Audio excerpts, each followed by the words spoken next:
Hello সবাইকে, সবার কী অবস্থা? ওয়েলকাম। আশা করি আজকের এই ভিডিওটা যখন আপনি দেখছেন ততদিনে আপনার মাথার মধ্যে অলরেডি আপনার নিউজ লেটারটা কী টপিকে হবে এটা ফাইনালাইজ হয়ে গিয়েছে। একটা জিনিস সবসময় মনে রাখবেন, এটা আমি নিউজ লেটার চ্যালেঞ্জে যারা জয়েন করছেন তাদের সবাইকে বলছি, আপনি একজন উদ্যোক্তা। আপনি একজন উদ্যোক্তা হয়তো এখনও হন নাই, বাট আপনি একজন উদ্যোক্তা হওয়ার দিকে যাচ্ছেন। আপনি একজন এন্টারপ্রেনারদের ইনহেরেন্ট এবিলিটিগুলোর মধ্যে একটা এবিলিটি হইল নিজের জাজমেন্টকে বিশ্বাস করা এবং সেই জাজমেন্টের উপর ভর করে রিস্ক নেওয়ার এবিলিটি। যখন একজন উদ্যোক্তা কোনো একটা আইডিয়ার ওপরে কিছু একটা শুরু করে, তখন অ্যাকচুয়ালি কেউই জানে না ওই জিনিস কাজ করবে নাকি করবে না। যদি অন্যরা জানতো তাহলে তো সবাই ওই জিনিস করতো, তাই না? তাহলে তো আর কোনো রিস্ক এলিমেন্ট থাকতো না ব্যবসার সাথে, বাট যেটা কখনো হয় না। সবসময়ই একটা রিস্ক এলিমেন্ট থাকে, যেই কারণেই 100 জন ওই জিনিস একই সময়ে করতেছে না, আপনি একাই ওই জিনিস করতে যাচ্ছেন। কারণ আপনার কনভিকশন আসছে, আপনার মনের মধ্যে একটা অ্যাসিউরেন্স আসছে যে হ্যাঁ, আমি যদি এই জিনিস এইভাবে করার চেষ্টা করি তাইলে আমার মনে হয় এই জিনিস সফল হওয়ার চান্স এই জিনিস ব্যর্থ হওয়ার চান্সের থেকে বেশি। এই কারণে তো আপনি ওই জিনিস করতে যাচ্ছেন, রাইট?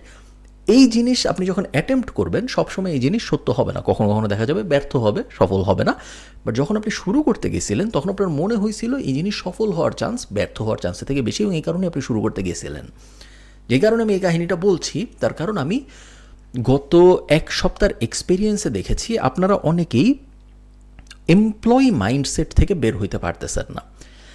যদিও আপনারা বলতেছেন যে আমি একজন উদ্যোক্তা, আমি একটা নিউজলেটার বিজনেস দাঁড় করাইতে চাচ্ছি, আমি এন্টারপ্রেনার হব, আমি ফাইন্যান্সিয়াল ফ্রিডম অ্যাচিভ করব, আমি নিজের কথা শুনবো, অন্য কারোর কথা শুনবো না, অনেক কিছু আপনারা বলতেছেন বা মনে মনে ভাবতেছেন। বাট দেখা যাচ্ছে আপনি আসলে অন্য একজনের কথাই শুনতে চাচ্ছেন, আপনার নিজের উপর সেই কনফিডেন্সটা আসতেছে না। আপনি চাচ্ছেন অন্য একজন আপনাকে বলে দেখ যে হ্যাঁ এই টপিকের উপরে বানাও, হ্যাঁ তারপরে এই জিনিস করো, হ্যাঁ তারপরে ওই জিনিস করো।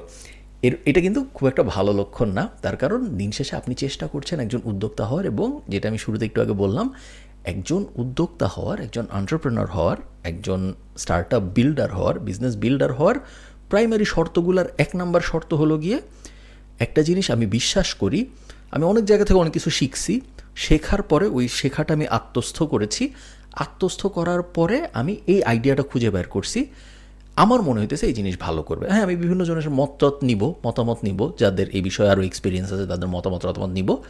দিন শেষে আমি ডিসাইড করব যে এই জিনিস আমি করবো নাকি করবো না। এমন হইতে পারে যে খালিদ ফারহান বলছে, অমুক মানুষ বলছে, তমুক মানুষ বলছে, সবাই বলছে যে এই জিনিস কাজ করবে না, কিন্তু আমার মনে হয়েছে না, এটা কাজ করবে। কারণ আমি যেভাবে দুনিয়া বুঝছি, আমি যেভাবে এই বিজনেস ইন্ডাস্ট্রিটা বুঝছি, এবং আমার মাথায় যে ভিশনটা আছে এই প্রোডাক্টটা বানানোর বা এই নিউজলেটারটা বানানোর ব্যাপারে, আমার মনে হইতেছে এটা কাজ করবে। এখন তার মানে কি আমি ওই জিনিস করব না? অবশ্যই করব। 500 খালিদ ফারহান এসেও যদি বলে যে করা উচিত হবে না, এই জিনিস ভালো করবে না, আমি তাও করব। তার কারণ আমি একজন উদ্যোক্তা। আমার কাজই হইল, অনেকগুলো কাজের মধ্যে আমার একটা গুরুত্বপূর্ণ কাজ হইল রিস্ক নেওয়ার এবিলিটি এবং রিস্ক নেওয়া অ্যাকচুয়ালি। সো আমি ওই জিনিসের উপর অবশ্যই রিস্ক নিব। সেটা জাস্ট আমি আপনাদের একটু মনে করাই দিচ্ছিলাম, কারণ আমি অনেকের সাথে কথা বলে আমার মনে হয়েছে যে আপনারা নিজেদের উদ্যোক্তা না ভেবে আমার এমপ্লয়ি ভাবতেছেন নিজেদের, যেটা একদমই না ব্যাপারটা। আপনারা কিন্তু কেউ আমার এমপ্লয়ি না, আপনারা কেউ আমার কথায় কাজ করবেন এরকম না। আপনি একজন উদ্যোক্তা, আপনাকে আমি হেল্প করতেছি আপনার বিজনেস দাঁড় করানোর জন্য, এবং ওই বিজনেস ভালো করবে নাকি করবে না কেউ জানে না, জিরো। কারো পক্ষে এই জিনিস বের করতে পারার সম্ভাবনা। কেউ যদি জানতো তাহলে তো সে ওই জিনিসই করতো, যদি সে শিওর জানতো এই জিনিস কাজ করবে। জানে না দেখেই তো করতেছেন, এবং জানে না দেখেই তো আপনি করছেন, তাই না? ওকে, আজকে আমরা আইডিয়া যেহেতু কনফার্ম করছি, সো আমি 3টা আইডিয়া ফাইনাল করছি আমার নিজের জন্য, যেগুলো আমি আপনাদের বানায় দেখাবো, এবং 3টার ব্যাপারে আমি আপনাদের একটু ব্রেকডাউন দিই কেন আমি এই জিনিস ভেবেছি এবং আমি কিভাবে এই জিনিস ভিশন করতেছি, আমার কীরকম মনে হচ্ছে যে আমি নিউজলেটারগুলো কী কী টপিকের উপরে বানাবো। প্রথম 1 নম্বর যেটা আমি ফাইনাল করেছি সেটা হলো একটা newsletter for immigrants in Ireland. আয়ারল্যান্ডের বেশ বড় একটা পপুলেশন ইমিগ্রেন্ট মানে হলো অন্যান্য বিভিন্ন দেশ থেকে এসে এই দেশে বসতি গড়েছে, এবং আমিও সেটার অংশ। আমিও একজন ইমিগ্রেন্ট যে অন্যান্য দেশ থেকে আয়ারল্যান্ডে এসে নিজের বসতি গড়ছে। সো ইমিগ্রেন্টদের বিভিন্ন স্পেসিফিক প্রবলেম আছে, যেই প্রবলেমগুলোর জন্য আমার মনে হয় একটা নিউজলেটার থাকলে খুব একটা খারাপ হয় না। যেমন একটা হলো নিউজ এলিমেন্ট, অনেক সময় বিভিন্ন রুল চেঞ্জ হয় যেগুলো ইমিগ্রেন্টদেরই শুধু এফেক্ট করে, অন্যান্যদের করে না। ফর এক্সাম্পল, পাসপোর্ট বানানোর ক্ষেত্রে একটা নতুন ল হইল, বা রেসিডেন্সি ক্যালকুলেশনের ক্ষেত্রে একটা নতুন ল হইল, এরকম অনেক জিনিসপত্র থাকতে পারে। আর আরেকটা হলো অনেক প্রবলেম আছে যে প্রবলেমগুলো লোকাল মানুষ ফেস করে না, তারা অলরেডি জানে, বাট ইমিগ্রেন্টরা ফেস করে। যেমন ধরেন ড্রাইভিং লাইসেন্স কীভাবে করতে হয়, লোকাল মানুষদের জন্য এটা কোনো সমস্যা না, তাদের বাবা করছে, তার বাবা করছে, দাদা করছে, নানা করছে, সবাই মোটামুটি জানে, বা না জানলে 10 জনকে জিজ্ঞেস করতে পারে। একজন ইমিগ্রেন্টের জন্য একটু কঠিন ব্যাপারটা, যেহেতু সে জানে না, সো তার জন্য দেখা যায় যে স্টেপগুলো একটু আউলায় যায়। সো এরকম অনেকগুলো প্রবলেমের কারণে আমার মনে হয়েছে যে এরকম একটা নিউজ লেটার যদি থাকতো, যে নিউজ লেটারটা প্রত্যেক সপ্তাহে ইমিগ্রেন্টদের, আয়ারল্যান্ডের ইমিগ্রেন্টদের ওই সপ্তাহের ইনফরমেশন, নিউজ এক্সেট্রা যেগুলো ইমিগ্রেন্টদের জন্য এফেক্টিভ হবে, ওরকম জিনিসপত্র শেয়ার করবে। সো এটা ছিল আমার 1 নম্বর আইডিয়া। 2 নম্বর আইডিয়া খুবই অবভিয়াস একটা আইডিয়া, সেটা হলো আমি একটা লোকাল নিউজ লেটার, যেরকম রিসোর্সেস আপনারা আমাদের আগের ভিডিওর নিচে যে রিসোর্স সেকশন দেওয়া ছিল, ওখানে আপনারা 7টা বা 6টা ভিডিও ছিল এই বিষয়ে, ওটা আমি অত ডিটেইলে যাচ্ছি না। একটা normal local news letter in Dublin target করে আমি বানাতে চেয়েছি। আমি এখন ঠিক 100% শিওর না যে কোন সিটি টার্গেট করব। ডাবলিনের পপুলেশন সম্ভবত 10 লাখের আশপাশে। সেকেন্ড হাইয়েস্ট সম্ভবত আরেকটা সিটি আছে আয়ারল্যান্ডের, নাম হলো কর্ক। সো আমি এখনও 100% শিওর না যে কোন সিটিটা টার্গেট করে বানাবো, বাট আমার মন টানতেছে ডাবলিনের জন্য, যেহেতু আমি নিজে ডাবলিনে থাকি। সো এটা হলো সেকেন্ড। থার্ড আমি যেটা ভেবেছি সেটা হলো স্মল বিজনেস ওনারদের টার্গেট করে একটা social media marketing update news letter. So ধরেন ফেসবুক এবং ইউটিউব এবং টিকটক এবং ইনস্টাগ্রাম রেগুলারলি কিন্তু বিভিন্ন জিনিস পরিবর্তন করতেছে। যেমন ইনস্টাগ্রামে যখন আমি এই ভিডিওটা রেকর্ড করছি, তখন থেকে 3 দিন আগে ইনস্টাগ্রাম অ্যানাউন্স করছে, গুগল অ্যানাউন্স করছে যে ইনস্টাগ্রামের পোস্ট এখন থেকে গুগলে পাওয়া যাবে। আগে কিন্তু ইনস্টাগ্রামের পোস্ট কখনো গুগলে পাওয়া যাইতো না, সার্চ ভিজিবিলিটি ছিল না। একজন স্মল বিজনেস ওনার যদি এটা জানে, তাইলে সে আরেকটু আগ্রহী হবে ইনস্টাগ্রামে আরও অ্যাক্টিভ হইতে, কারণ এখন সে জানে যে ইনস্টাগ্রামে সে যদি অ্যাক্টিভ হয়, ইনস্টাগ্রামের ভিতরে তো তার ভিজিবিলিটি বাড়বেই, একই সাথে গুগলে যখন মানুষ কিছু সার্চ করবে তখনও তার ইনস্টাগ্রামের ওই পোস্টটা আসার সম্ভাবনা আসছে। সেটা একটা ইম্পর্টেন্ট ইনফরমেশন তার জানার জন্য।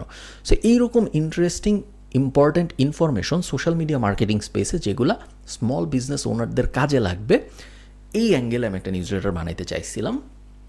এবং আমার গোল ছিল, যেটা আমি আপনাদের আগের ভিডিওতে প্লাস আমাদের বড় কলে বলেছিলাম হয়তো, যে এটার কারণ হলো এটার আমার লং টার্ম ম্যাচিংয়ের সাথে মিলে, যেহেতু আমাদের অলরেডি মার্কেটিং এজেন্সি আছে। সো ন্যাচারাল এক্সটেনশন হইল অনেক নিউজ লেটার সাবস্ক্রাইবার হয়তো ইভেনচুয়ালি যে আমাদের ডিজিটাল মার্কেটিং সার্ভিসেস নেওয়ার চেষ্টা করবে, বা আমরা তাদের পিচ করতে পারবো আমাদের ডিজিটাল মার্কেটিং সার্ভিসেস নেওয়ার ব্যাপারে। সো এই 3টা আইডিয়া আমার মাথায় প্রাইমারিলি আছে। একটা আমি আবার বলি, টার্গেটিং ইমিগ্রেন্টস ইন আয়ারল্যান্ড একটা নিউজ লেটার, একটা হলো গিয়া লোকাল নিউজ লেটার, এবং আরেকটা হলো গিয়া social media marketing for small businesses, এই অ্যাঙ্গেলের একটা নিউজ লেটার। এই দিন আমি ফাইনাল করছি। এই 3টা ফাইনাল করার বাইরে আরও অনেক নিউজ লেটার ছিল যেগুলো আমি সেমি ফাইনাল অবস্থায় রেখেছি, এবং ওগুলো নিয়ে আর আগেই নাই। আগের ভিডিওতে আমি আপনাদের বলেছিলাম যে একটা খুব easy framework news letter opportunity identify করার হলো গিয়ে ওই টপিকটার উপরে সাবরেডিট আছে নাকি, ওই টপিকটার উপরে ফেসবুক গ্রুপ আছে নাকি, ইত্যাদি ইত্যাদি। একটা জিনিস আমি আপনাদের বলি নাই, সেটা হলো ওই টপিকটার উপরে জনপ্রিয় ইউটিউব চ্যানেল আছে নাকি, এটাও একটা ইন্টারেস্টিং আইডেন্টিফায়ার হইতে পারে। সো ওই অ্যাঙ্গেলে চিন্তা করে এরকম অনেক টপিক আমি পেয়েছি যেগুলোর উপরে খুব ভালো ভালো ইন্টারেস্টিং ইউটিউব চ্যানেল আছে, বাট ওগুলোর উপরে ভালো ভালো নিউজ লেটার নাই। সো আমার তখন মনে হয়েছে যে হ্যাঁ, এটার উপরে কি একটা নিউজ লেটার হলে ভালো হয়, হয়তো ভালো হবে। যেমন একটা আমার খুব, আমি মোটামুটি শিওর হইতে আর হইনি শেষ পর্যন্ত, সেটা হলো কীভাবে অল্টারনেটিভ অ্যাসেট, আপনারা জানেন যে, যারা সবাই জানেন না, অনেকে যারা আমাকে কাছে থেকে চিনেন তারা জানেন যে অল্টারনেটিভ অ্যাসেটে আমার অনেক আগ্রহ। সো কমিক বুক কেনা, তারপরে র্যান্ডম কয়েন কেনা, এই টাইপ জিনিসগুলো, সেগুলো অল্টারনেটিভ অ্যাসেট, মেইন অ্যাসেট না, অনেক রিস্কি, বাট বই টই অনেক পুরান দামি বই, ওইসব কেনায় আমার অনেক আগ্রহ আছে। সো আমি অল্টারনেটিভ অ্যাসেটের উপর একটা নিউজ লেটার বানাতে চেয়েছিলাম, যেখানে বলা প্রত্যেক সপ্তাহে যেখানে বলা থাকবে যে হ্যাঁ, স্টার ওয়ার্সের অমুক জিনিস ইবেতে গত সপ্তাহে এত দামে বিক্রি হয়েছে, ওয়াইন গ্রেটস্কির অমুক কার্ডটা এত দামে নিলামে উঠছে, এই ধরনের জিনিসপত্র আর কি, যেটা টার্গেটই করা হবে নিউজ লেটারটা এমন মানুষদের উদ্দেশ্যে যাদেরও অল্টারনেটিভ ইনভেস্টমেন্টে আগ্রহ আছে। তো এটা আমি মোটামুটি ক্লোজ ছিলাম, তারপরে শেষ পর্যন্ত আর ফাইনাল করি নাই।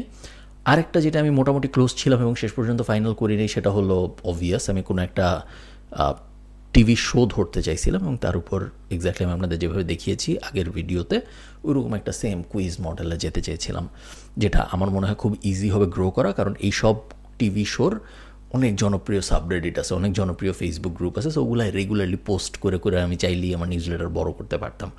এবার ওইটাও আমি শেষ পর্যন্ত ফাইনাল করি নাই।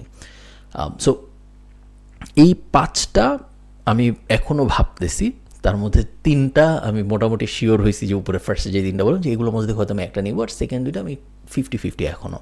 এর পরের ভিডিওতে আমরা যখন অ্যাকচুয়ালি বানানোর ফার্স্ট স্টেপে যাবো নিউজ লেটারের, তখন আমি আপনাদের বলবো যে আমি কোনটা ফাইনাল করতেছি। ততদিন পর্যন্ত আপনারা একটু সাসপেন্সের ভিতরে থাকেন, এবং এই 5টা সিলেক্ট করার কারণগুলো আমি আপনাদের ব্যাখ্যা করলাম যেন আপনারা আরেকটু রিফাইন করতে পারেন নিজের মাথার মধ্যে। আপনার কাজ এখন যেটা, সেটা হলো আপনার তো টপিক ফাইনাল হয়ে গেছে। একটা টপিক যখন ফাইনাল হয়, মনে রাখবেন আপনি কিন্তু নিউজ লেটার দাঁড় করাইতেছেন না, আপনি একটা বিজনেস দাঁড় করাইতেছেন। বিজনেসটা হইল নিউজ লেটারের একটা বিজনেস, রাইট? বাট আপনি তো একটা বিজনেস দাঁড় করাচ্ছেন। সো একটা বিজনেসের আইডিয়া যখন ফাইনাল হয়, নেক্সট কাজ হয় সেই বিজনেসের নাম সিলেক্ট করা।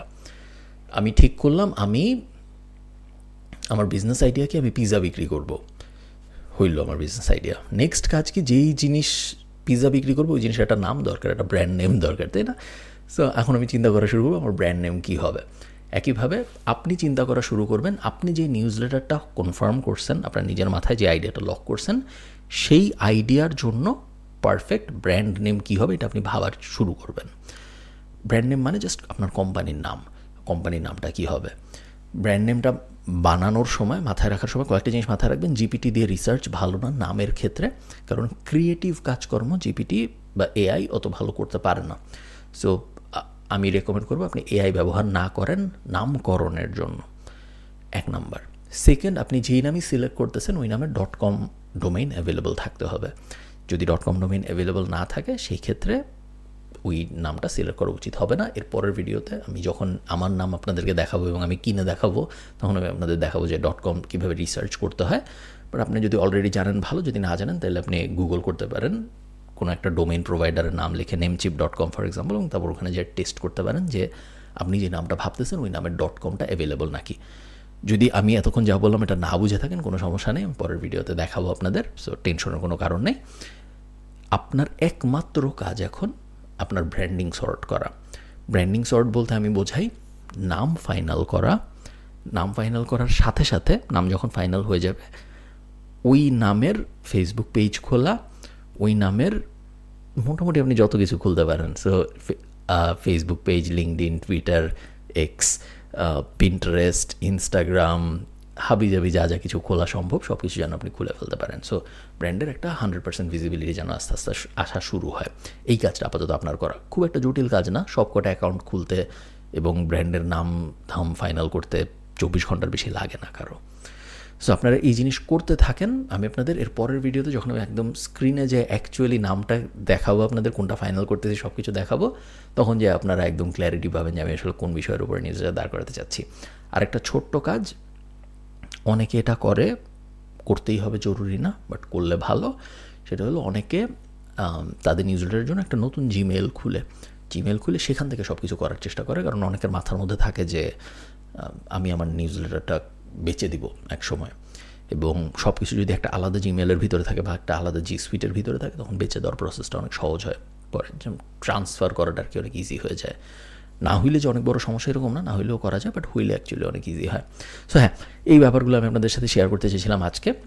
প্রাইমারিলি আপনার কাজ হলো আপনার ব্র্যান্ড নেম ফাইনাল করা, আপনার কোম্পানির নেম ফাইনাল করা, এবং আমি এতক্ষণ ধরে যে আমার থট প্রসেসটা বললাম, সেই থট প্রসেস ব্যবহার করে আপনার আইডিয়ার উপরে যদি কোনো চেঞ্জ আসে, আপনি যে টপিক ফাইনাল করছিলেন ওটার মধ্যে কোনো যদি চেঞ্জ আনতে চান, আনা। মনে রাখবেন, দিন শেষে আপনি আপনার নিজেকে বিশ্বাস করবেন। আপনি অলরেডি জানেন নিউজলেটার বিজনেস কী, আপনি অলরেডি হাজার হাজার এক্সাম্পল দেখছেন সাকসেসফুল নিউজলেটার বিজনেসের, আপনি বিশাল বিশাল লম্বা কল শুনছেন, এই শুনছেন ওই শুনছেন ইত্যাদি ইত্যাদি। আপনি পৃথিবীর 99% মানুষের থেকে অলরেডি বেটার জানেন একটা নিউজলেটার বিজনেস কী জিনিস। সো এখন আপনার মাথায় যখন একটা আইডিয়া আসবে, আপনার নিজেরই ইভ্যালুয়েট করতে পারা উচিত যে এই আইডিয়াটার উপরে একটা নিউজলেটার ভালো করবে নাকি করবে না, আমাদের বিভিন্ন বিভিন্ন ফ্রেমওয়ার্ক ব্যবহার করে। সো হ্যাঁ, আপনাদের সাথে আমার দেখা হবে খুব তাড়াতাড়ি, 10 দিনের আগেই আপনাদের সাথে আমার দেখা হবে এর পরের ভিডিওতে, যেখানে আমরা আমাদের নিউজলেটারের স্কেলেটন দাঁড় করাবো। সো আমরা বেসিক জিনিসপত্র কিনবো, বেসিক জিনিসপত্র দাঁড় করাবো। আজকেই হয়তো আমি দেখাতে পারতাম, বাট আমি অ্যাকচুয়ালি আমার কিছু ব্যাকগ্রাউন্ডের ব্র্যান্ডিংয়ের কাজ শেষ করে আপনাদের একবারে দেখাবো। কারণ না হলে মাঝখানে একটা জিনিস পাবলিশ করলে হইতে পারে আপনাদের মধ্যে কেউ কেউ একটু ঝামেলা বাধায় ফেলবেন ওই জিনিসের ভিতরে। সো ভালো থাকেন, টাটা।